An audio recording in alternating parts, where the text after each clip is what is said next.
Good morning, ladies and gentlemen. Welcome to the Joint Force Command Norfolk Full Operational Capability Ceremony. The North Atlantic Treaty Organization, known as NATO, is an international political and military organization created 72 years ago with the aim of guaranteeing the freedom and security of its 30 member nations. We gather here today to mark the occasion of a critical milestone for NATO's newest operational headquarters, who makes its home here in Norfolk, Virginia. Please stand for the arrival of the official party and remain standing through the presentation of colors, playing of the national anthem, the NATO hymn, and invocation.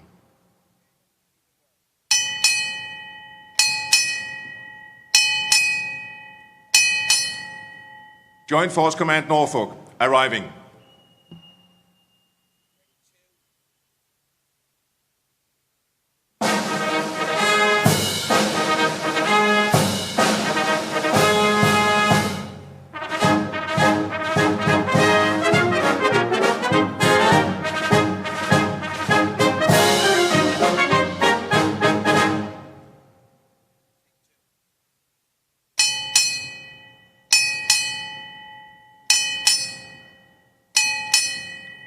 Joint Chiefs arriving.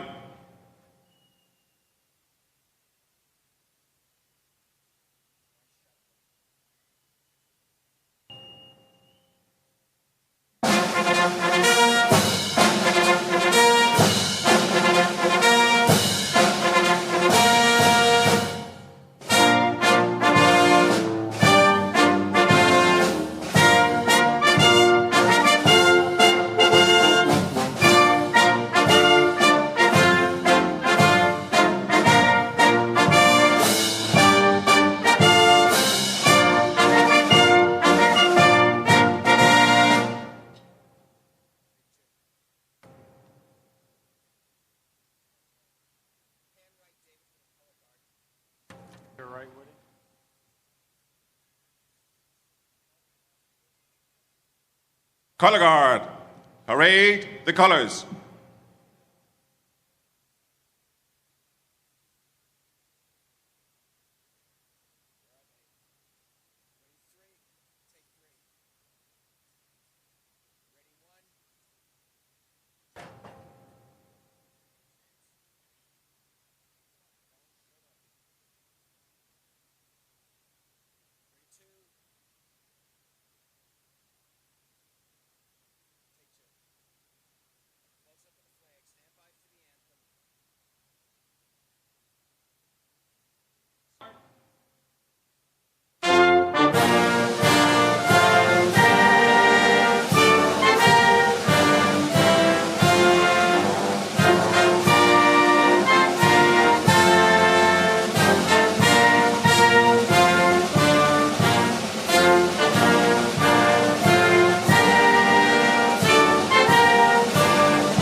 Color Guard, retire the colors.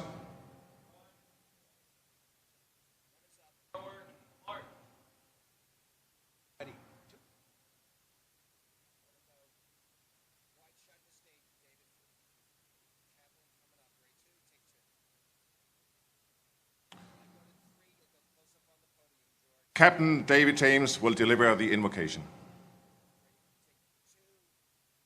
Let us pray. Almighty God, we invoke your presence today and ask your blessing upon Joint Force Command Norfolk, the North Atlantic Treaty Organization, and the ideals that bind us together as allies. From the founding of NATO, you have raised up women and men of valor and vision in the cause of mutual deterrence and defense. Imbue in Vice Admiral Lewis, Rear Admiral Benton, Rear Admiral Pauley, and all who serve in JFC Norfolk the wisdom, skill, and determination to forge this headquarters into a steadfast bulwark for security, stability, and peace.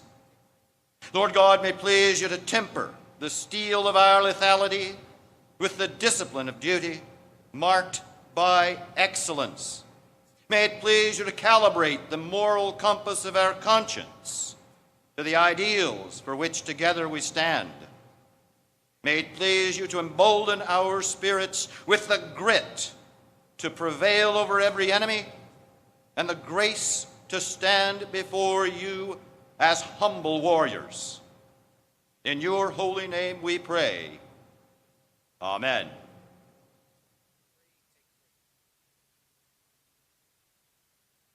Please be seated.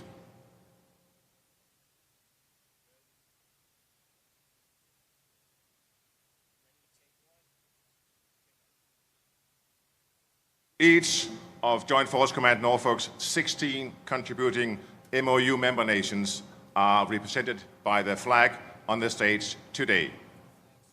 It is through, though, the equal partnership of all the 30 NATO member nations that the strength of the alliance has persisted for 72 years. The NATO flag is a symbol of our collective defense and security. This flag has served as a symbol of the alliance since October 1953. The NATO flag consists of a white compass rose on a dark blue field. There are 4 white lines radiating from the 4 cardinal directions. The blue color symbolizes the Atlantic Ocean, which is the body of water that binds the 2 continents of the alliance together, while the circle stands for unity of its member nations. The compass rose symbolizes the direction towards the path of peace. This peace is made possible by the continued adaptation and modernization of this, the most important military alliance in history. Which brings us to today.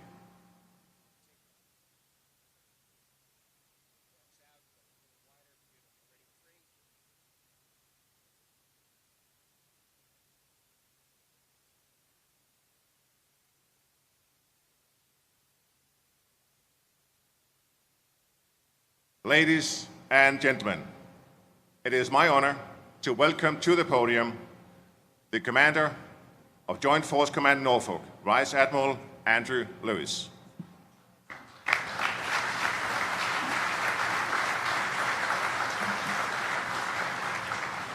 Good morning, and thank you all for being here today.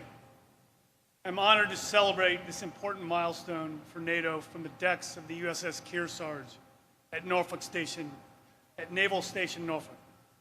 I'm honored to have such a distinct group of individuals here who have supported Joint Force Command Norfolk as we've charted this course over the past 2 years. This gathering, I believe, shows the unity that extends from the Hampton Roads all the way across the Alliance. Congressman Elaine Luria representing Virginians, as well as representatives from Senator Kane's and Senator Warner's office, the community we're blessed to call our home here in Norfolk. The Commander of U.S. Fleet Forces Command, Admiral Chris Grady. Defense Chief of Romania, Lieutenant General Petrusco. The Chief of the German Navy, Vice Admiral Schauenbach. Commander of Joint Support Enabling Command, Lieutenant General Jürgen Knappa. The Chief of the Navy U.S. Navy Reserve, Vice Admiral John Mustin. Deputy Commander of U.S. Special Operations Command, Vice Admiral Tim Szymanski. And a representative from U.S. Northern Command, Rear Admiral Dan Cheever. My personal thanks to all of you, in addition to those that I haven't mentioned, for being here today. Also a significant thank you to our host, USS Kearsarge. Captain Neil Kaprowski and his crew managed every detail, big and small, and made this event what it is. And now I have the distinct honor of introducing the 20th Chairman of the Joint Chiefs of Staff, General Mark Milley. He has served in the United States Army for 41 years and has been an exceptional supporter of the alliance. He has played a pivotal role within the framework nation in enabling the ongoing success of Joint Force Command Norfolk here in the United States. Again, it is my honor to welcome General Mark Milley. Sir, the podium yours.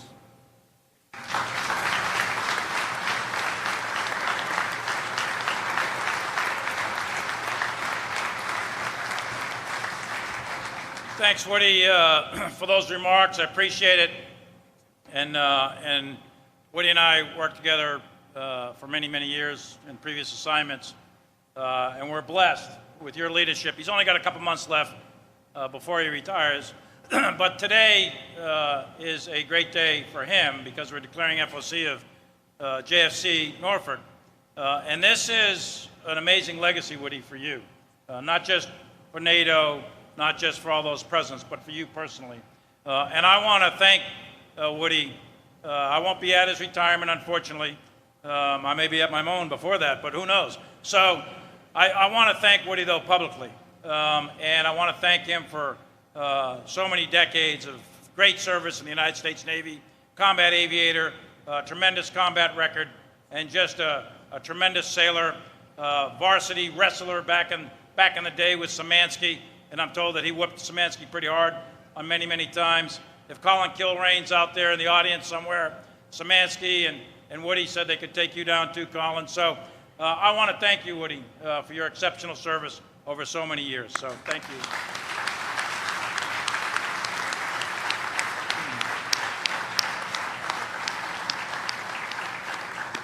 And I would like to give a little shout out to the Kearsarge and the crew, the captain. What a great ship.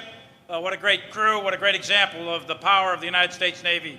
Well done to all of you guys.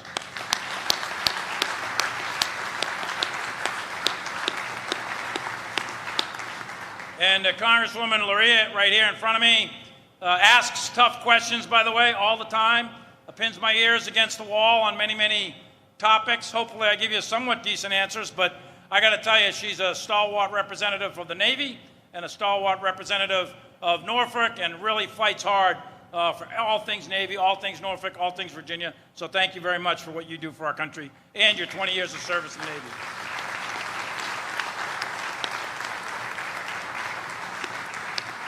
And thanks also for Senator Warner's reps and Senator Kane's reps, also two great fighters for the Navy, two great fighters for Norfolk, and two great fighters for Virginia. So thank you guys for representing the senators down here.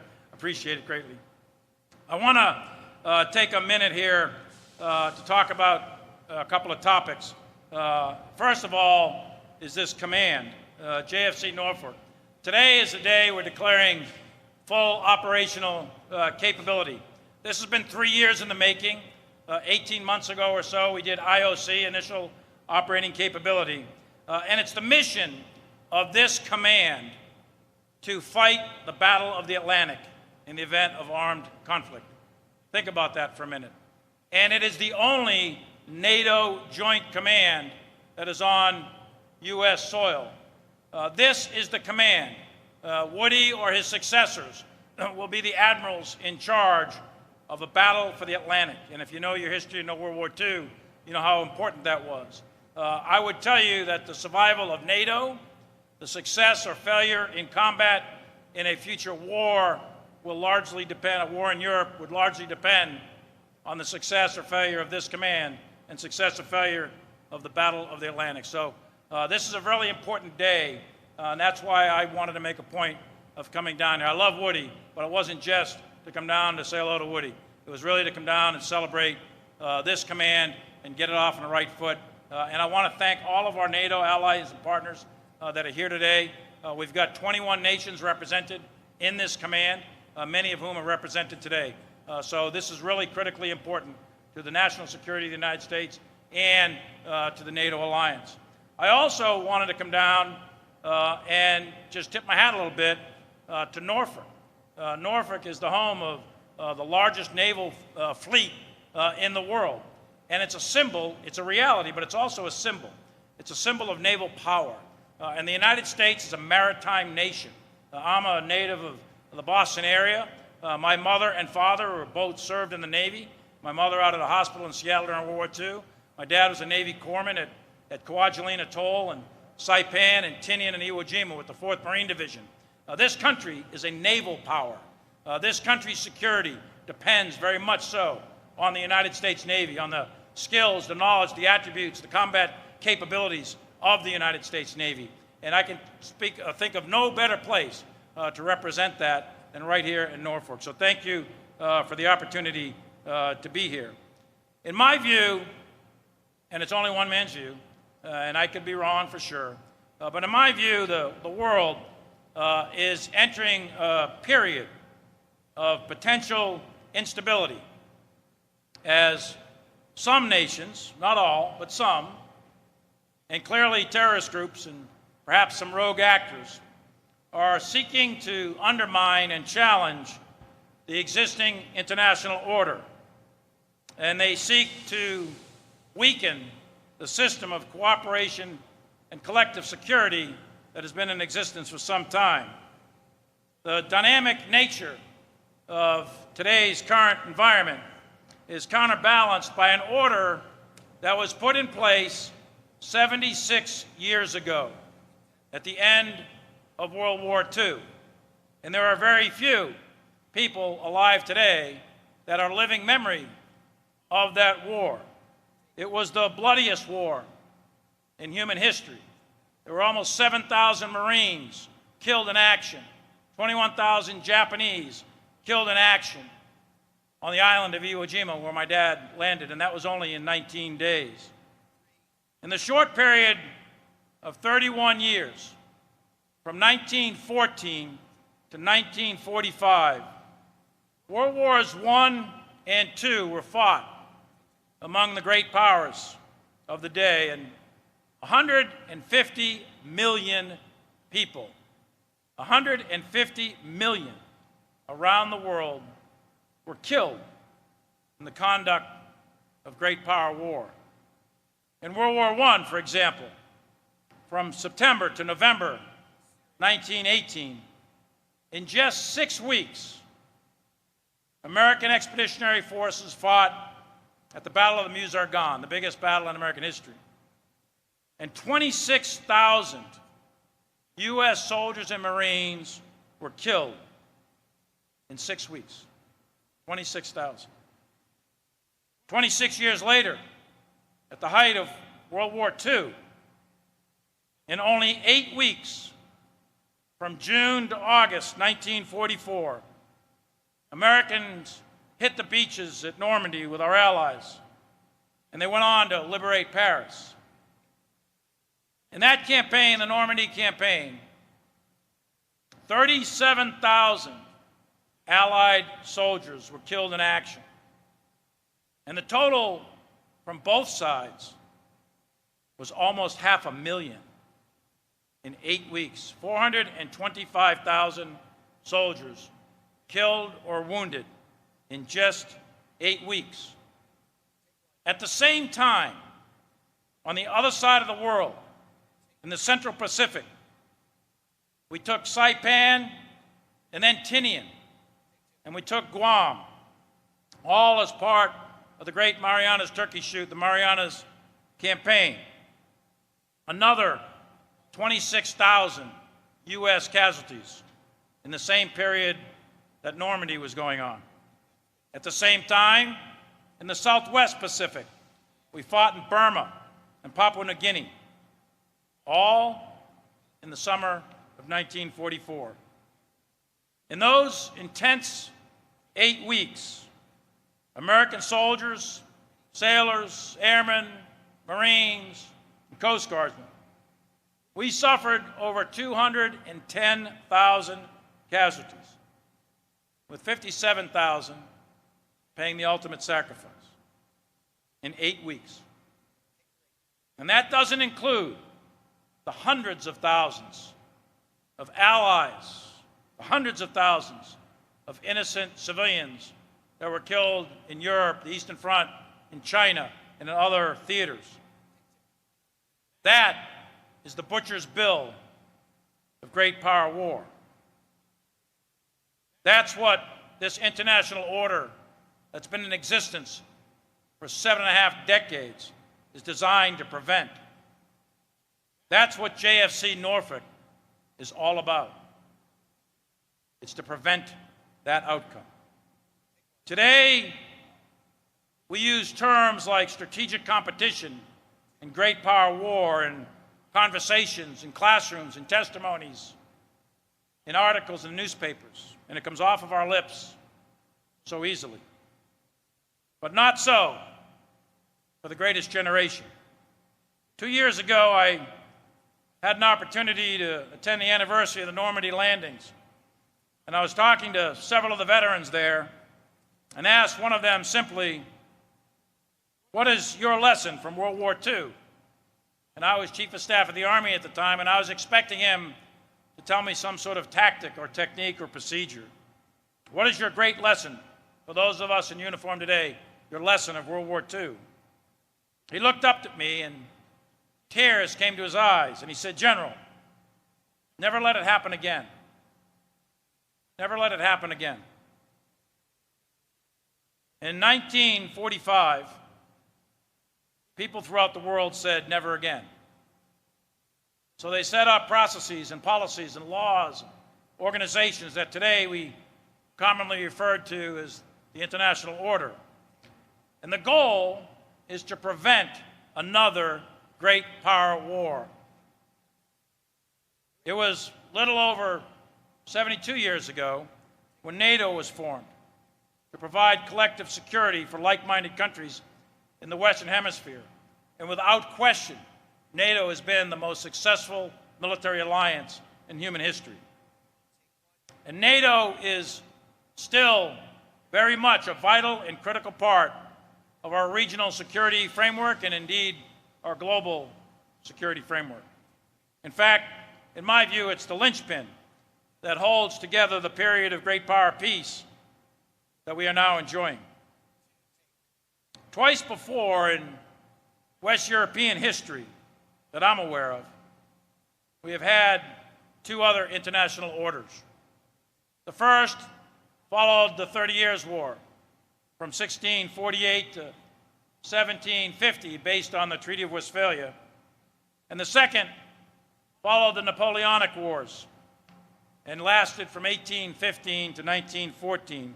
It was known as the Concert of Europe. They were established in order to prevent great power war across the continent, and both lasted 100 years. And we are now in the 76th year of the current international order. And I can tell you, at least from my point of view, that order is under intense and growing stress. Nations, non-state actors, sponsors of terrorism, cyber criminals are all the backdrop of the current security environment. And in this context, there is another factor. We are experiencing the change, a significant change in the character of war. Not just the nature of war, which is really about politics and friction and fog, and that's the nature of war. But I'm talking about the character of war. how we fight, the organizations we fight with, the technology that we use.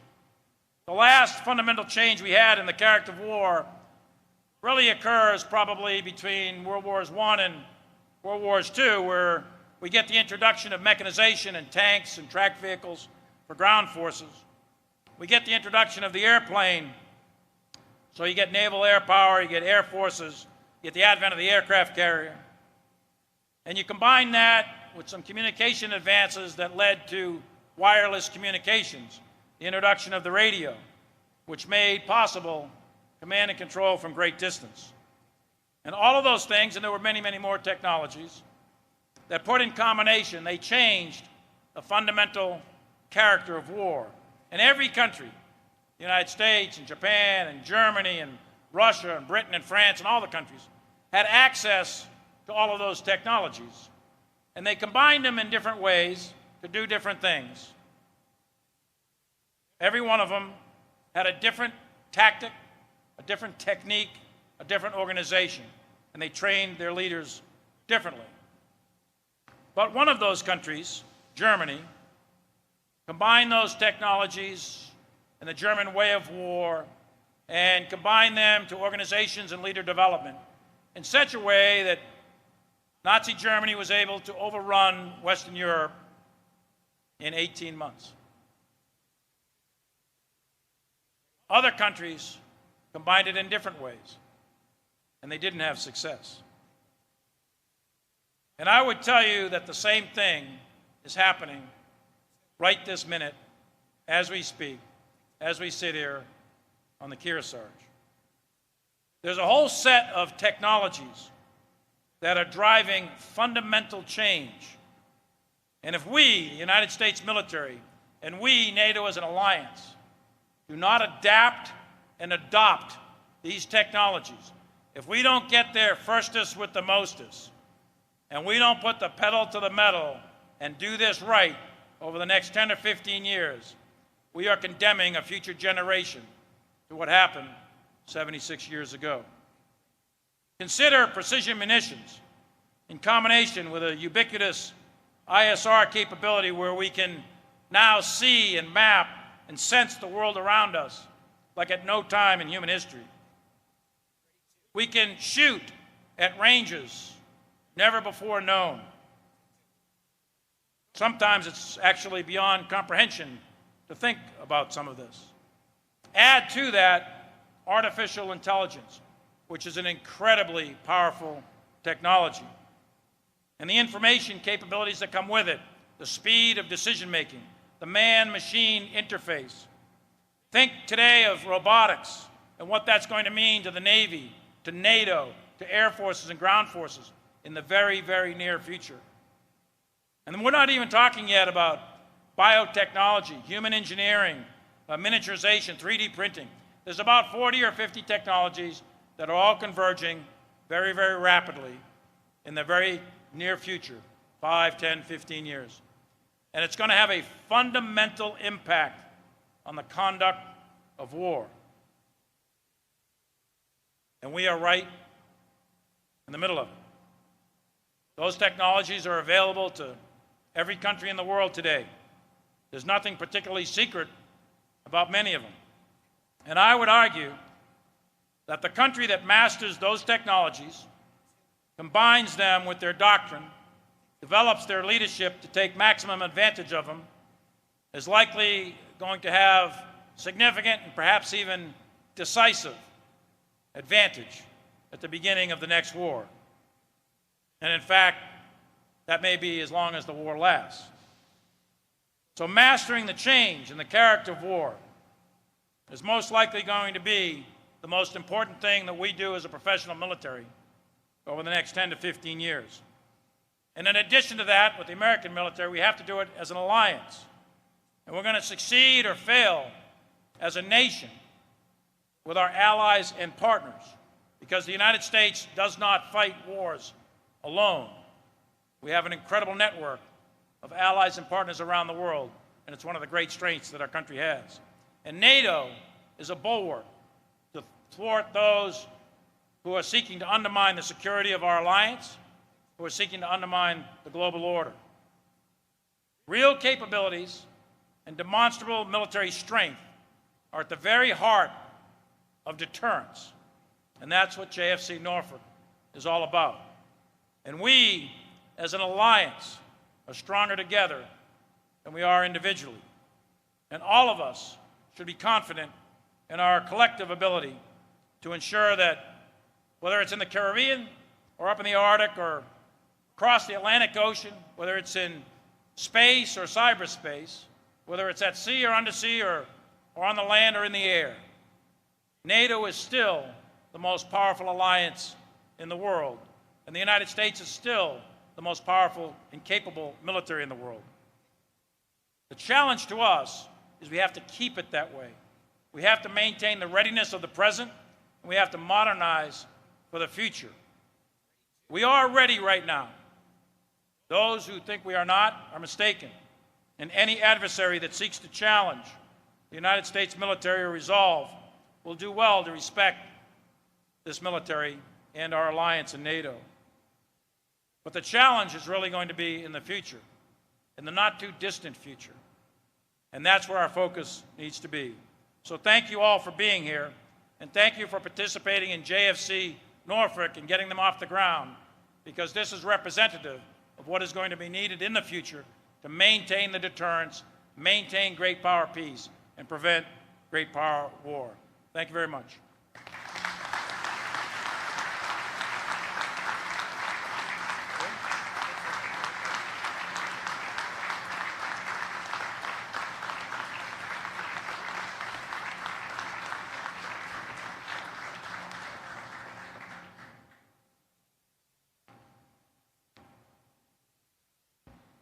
Thanks again, Chairman.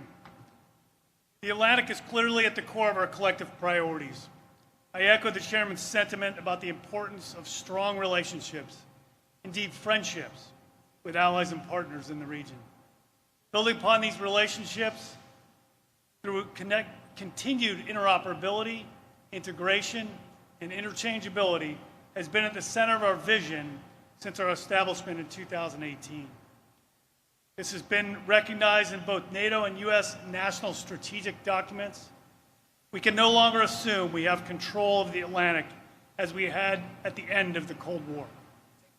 We are again being challenged by threats in these waters. Last month, I had the honor of leading the first phase of NATO's premier exercise of this year, Steadfast Defender, which took place in the international waters off the coast of Lisbon, Portugal. The Portuguese Chief of Defense, Admiral Antonio Silva Ribeiro, welcomed us and clearly described the 4 strategic trends we are facing in the Atlantic today and in the future. I think those are worth repeating today. The first trend, no surprise to anyone, is escalating competition with both Russia and China. Both have increased their presence in the Atlantic region from the Arctic Circle to the South Pole. And that requires a proactive approach by the alliance and like-minded partners to ensure the sustainment of a rules-based operational environment in order to assure access to the strategic lines of communication across all domains. This problem set was the focus of Steadfast Defender 21, where we exercised the rapid reinforcement of NATO's European allies by North American forces. The second trend which demands our focus in the Atlantic is the ever-increasing exploitation of information, of both words said and shared, as well as in the actual network infrastructure.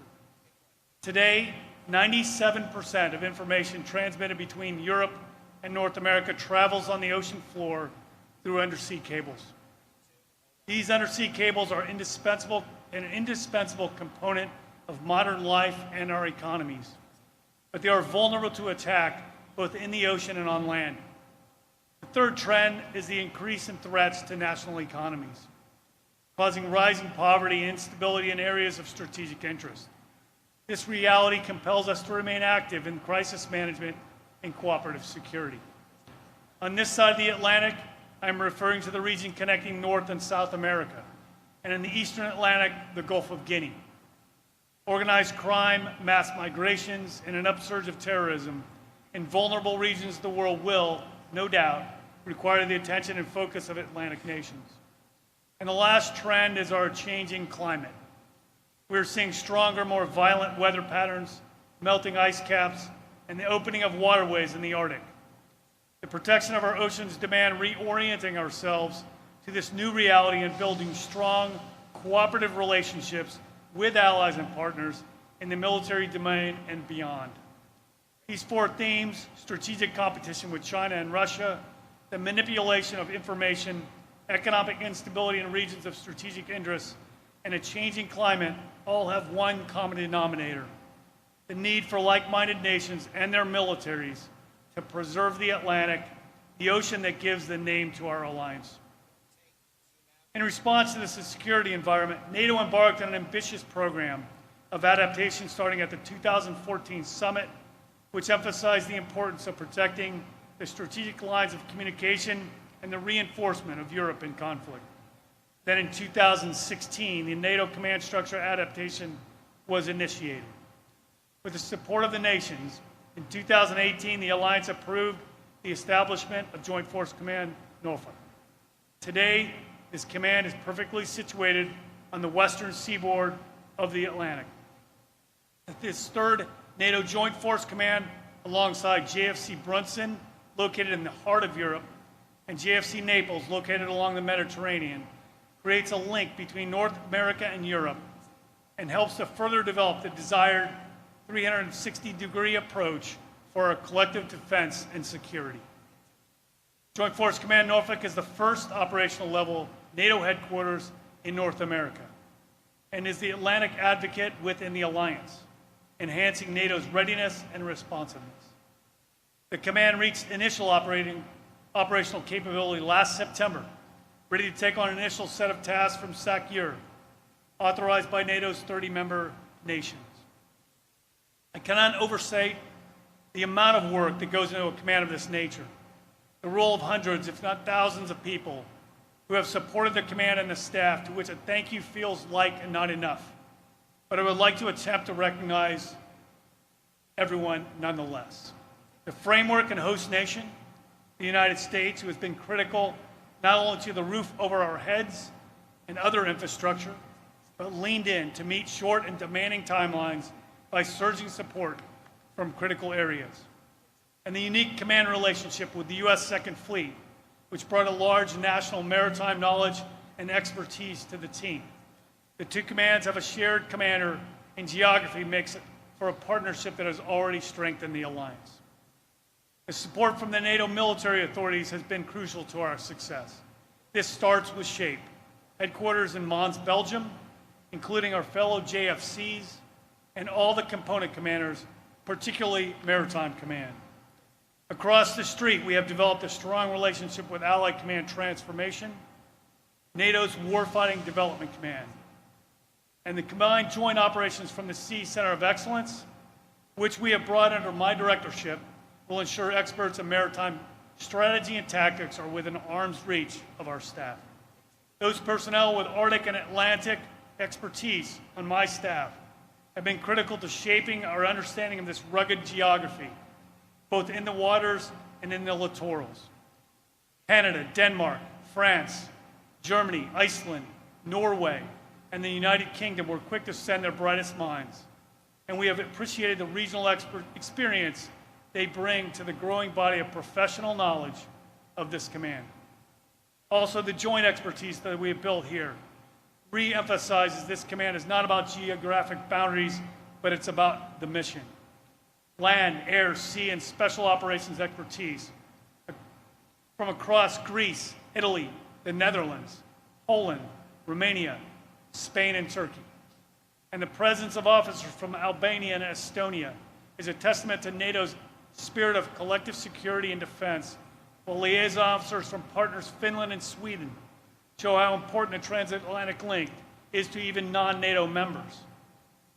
The support of the nations, especially the signatories to our founding Memorandum of Understanding, has been essential to the development of the staff and the command as a whole. During Steadfast Defender, this team showed that they are prepared to operate together as a NATO JFC. As we stood up our Joint Operations Center for the first time and executed a robust battle rhythm and crisis scenario augmented by an expert team of U.S. reservists from across the Joint Force. From here on out, we will build on that success as we connect allied and partner nations operating in the Atlantic. With our inaugural Commanders Conference in June, we solidified the enhanced relationships that have been fostered with national and NATO headquarters that share our common aim of transatlantic security. This command network sits at the core of JFC Norfolk.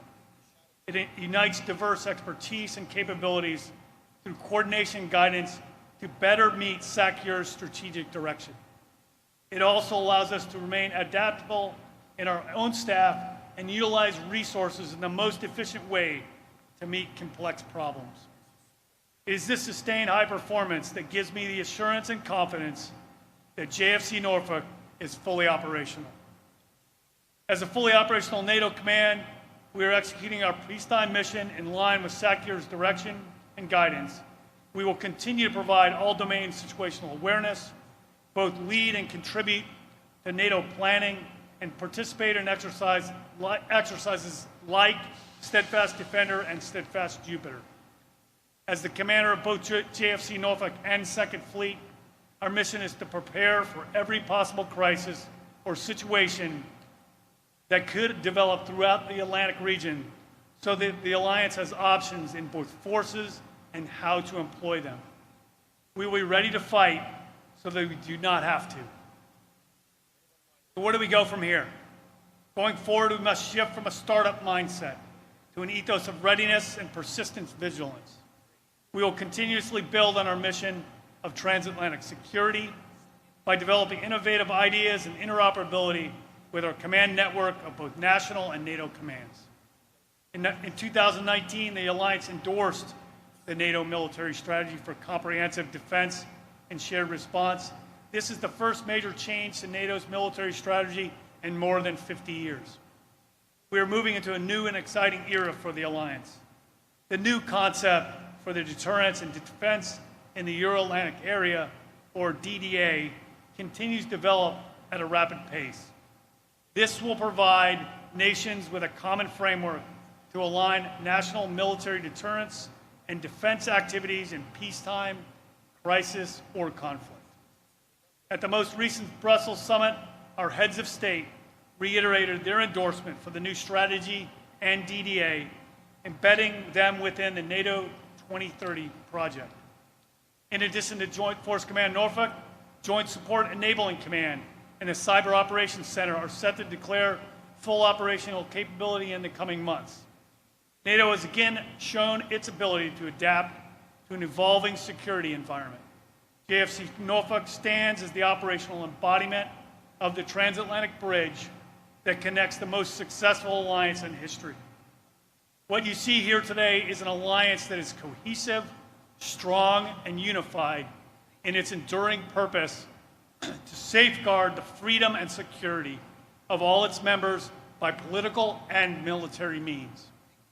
Standing up JFC Norfolk demonstrates the dedication of both sides of the Atlantic to the security and stability of the Euro-Atlantic area. It also sends a strong message of assurance to both North Americans and Europeans, while serving as a powerful signal to deter any potential adversary. No one nation can face today's challenges alone. Our alliance will continue to grow throughout the years as we work together every day to defend our shared values. JFC Norfolk is steadfastly dedicated to ensuring the strategic lines of communication from Florida to Finnmark and from seabed to space remain secure and free for many years to come. Thank you for your attention, and thank you again for being here today.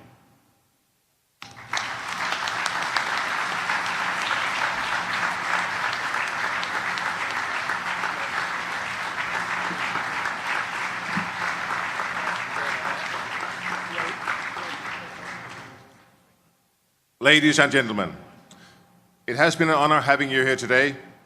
Please stand, and all military, please cover for the departure of the official party.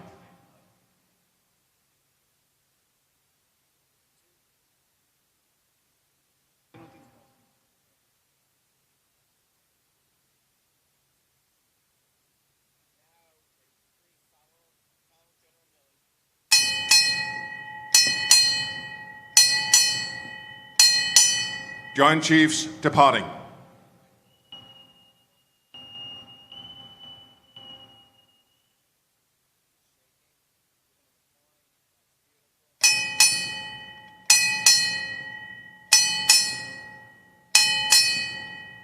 Joint Force Command Norfolk departing.